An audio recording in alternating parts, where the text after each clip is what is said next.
ఇబ్రహీంపట్నం ఎమ్మెల్యేగా శ్రీ మల్రెడ్డి రంగారెడ్డిని సమక్షంలో తుర్కయాంజలో మున్సిపాలిటీలో మునగనూరు గ్రామంలో వేద విద్యా నగర కాలనీ అదేవిధంగా శ్రీ రామానుజ నగర కాలనీ మరియు యాదాద్రి నగర కాలనీలు అధ్యక్షులు క్రాంతికుమార్, పాండు రంగయ్య, సీతారాములు మరియు కాలనీ కమిటీ సభ్యులు మరియు కొంత నరేందర్ రెడ్డి, దోమలపల్లి చంద్రయ్య, దోమలపల్లి నరసింహ, ఎండి నజీర్ కండువాను కప్పి కాంగ్రెస్ పార్టీలోకి ఆహ్వానించడం జరిగింది. ఈ కార్యక్రమంలో వైస్ చైర్మన్ హరిత ధనరాజు గౌడ్, అదేవిధంగా డిఎన్జయ్య, వేముల అమరీందర్, నక్కా రమేష్ గౌడ్, అదేవిధంగా జి కుమార్ గౌడ్, వై పుచ్చిరెడ్డి, అదేవిధంగా నర్సింగ్, అదేవిధంగా కొడల్లో నవీన్ గౌడ్ మరియు తదితరులు పాల్గొన్నారు. జై కాంగ్రెస్, జై కాంగ్రెస్, జై కాంగ్రెస్. మల్రెడ్డి రంగారెడ్డి నాయకత్వం వర్ధిల్లాలి, నాయకత్వం వర్ధిల్లాలి. ఫోన్ ఓకే, అందరూ ఫోటో డోర్ రిలీజ్ పని చేయండి. ఇక అంబర్పేట వాళ్ళు రండి.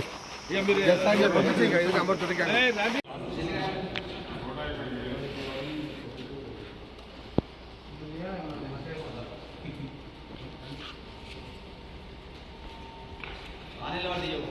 జై కాంగ్రెస్.